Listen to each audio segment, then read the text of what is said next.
퀴즈! 화땡, 머땡, 아스땡, 일라땡 등 이름만 알면 다 아는 글로벌 제약사들이 개발에 도전했다 줄줄이 실패한 약이 있습니다. 뭘까요? 정답은 뇌졸중 치료제입니다. 놀라지 마세요. 1980년 이후 수백여 개의 뇌졸중 치료제 개발이 모두 실패로 돌아갔습니다. 이유는 안전성 때문이라고 하는데요. 정신분열, 환각 증세 같은 부작용이 있었던 거죠. 이 어려운 일에 당당히 도전하는 국내 기업이 있습니다. 바로 GNT 파마인데요. 20년 넘게 뇌졸중 등 뇌질환 치료제 개발에만 몰두했습니다.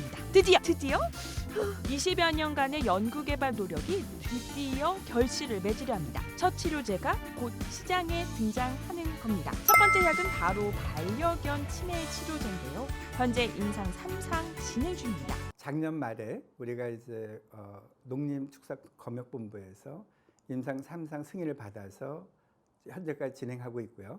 마지막 반려견 치매 환자를 갖다가 11월 말에 저희들이 이제 모집을 완료했어요. 그래서 이제 이 환자는 8주 동안 우리가 지켜보니까 12월 말이면 이제 모든 게 끝납니다. 이후 회사는 임상 3상 결과를 토대로 1월 말 농림축산검역본부에 판매 허가를 신청한다는 계획입니다. 보통 심사가 한 달 정도 걸리니 내년 상반기에는 신약 허가가 나올 것으로 기대됩니다. 대표님, 이번 임상 3상 결과는 잘 나올까요? 아직까지는 우리가 블라인드 상태이긴 하지만 환자들 보게 되면 이런 안 좋아지는 환자들도 있고 그다음에 좋아지는 환자들도 있어요. 이 말은 좋아지는 환자가 있다는 것은 뭐냐면 이상과 마찬가지로 약물이 어떤 효과가 있는 것 같다라고 얘기할 수가 있겠죠. 주요한 포인트, 세계 최초의 반려견 치매 치료제라는 것. 글로벌 제약사들도 눈독을 들일 것 같은데요. 일단 국내 시장은 GNT 파마가 직접 약을 판매한다고 합니다. 일단은 국내에서는 저희들이 이제 자체적으로 판매를 진행할 겁니다. 내년 상반기부터 가능할 거라고 보고 있고요. 최근에 우리가 이제 관심 있어 하는 회사 두 군데에서 일단 본인들이 일본과 중국 시장을 갖다가 판매 독점권을 요청하고 있고 그에 따라서 아마 기술 이전을 갖다 일부 하면서 공동 판매를 개시할 겁니다. 여기에 더해 미국과 유럽에서도 반려견 치매 치료제 임상을 진행한다는 계획입니다. 더 중요한 건 바로 뇌졸중 치료제도 개발하고 있어요. 사실 이 임상을 먼저 시작했는데요. 중국과 국내에서 임상 2상을 진행하고 있는데 최근 중국 임상이 완료됐습니다. 8시간 내에 병원을 찾은 허혈성 뇌졸중 환자 238명을 대상으로 임상을 진행했는데요. 일단 가장 중요한 건 약물의 안전성. GNT 파마의 뇌졸중 치료제는 정신분열 등 부작용이 없는 것으로 확인됐습니다. 약효도 검증됐다고 하는데요. 이 부분은 대표님이 쉽게 설명해 주시죠. 미국 국립보건원이 제시한 뇌졸중 손상 지수가 있습니다. 거기에서 이제 6 이상의 환자들만 우리가 뽑아서 우리가 분석을 해보니까 3개월, 2주 후, 그 다음에 한 달 후, 3개월 후에 과연 플라시보에 비해서 효과가 있느냐를 한번 봤는데요. 일단 플라시보를 갖다 투여한 그룹의 경우는 정상으로 돌아온 경우가 한 12% 정도가 됐습니다.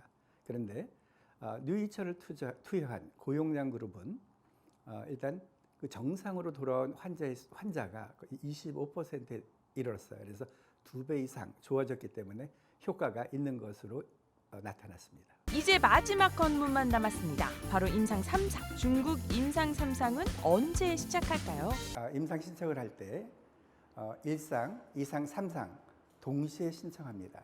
그리고 이 1상, 2상, 3상에 대한 우리가 승인을 받았기 때문에 3상은 저희들이 이제 중국 식약처 담당자와 미팅을 하고 그리고 시작하면 됩니다. 내년 상반기에는 충분히 시작할 수 있을 거라고 생각이 들고요. 아마 시작하게 되면 한 2년 정도 후면은 우리가 끝낼 수 있을 겁니다. 국내 임상 2상도 막바지 단계입니다. 국내 임상 2상은 8시간 이내에 혈전 제거 수술을 받은 뇌졸중 환자를 대상으로 하는데요. 이런 임상도 세계 최초라는 것. 현재 임상 환자 모집률이 91% 수준으로 곧 국내 임상 2상도 완료될 것으로 기대됩니다. 지금 추세라면은 내년 한 1월, 늦어도 2월까지는 환자 모집을 완료할 수 있을 것 같습니다. 보통 추적 관찰 기간이 3개월이니까 빠르면 내년 중순에는 임상 이상 결과를 알 수 있지 않을까요? 특히 세계 최초의 임상인 만큼 글로벌 제약사들도 관심을 집중하고 있다고 하는데요. 그렇다면 기술 이전 성과를 기대해 볼 수 있지 않을까요? 지금 이것이 이제 내년 한 상반기에는 완료가 되기 때문에 그런 본격적으로 우리가 기술 이전을 추진할 예정입니다. 아마 내년 하반기에는 기술 이전에 관한 좋은 소식을 들려드릴 수 있을 것 같습니다. 2020년 GNT 파마에는 아주 중요한 한 해가 될 것 같습니다. 회사가 내놓을 첫 결실이 시장에, 특히 글로벌 시장에 어떤 반향을 일으킬지 기대됩니다. 이상 바이오튜브였습니다.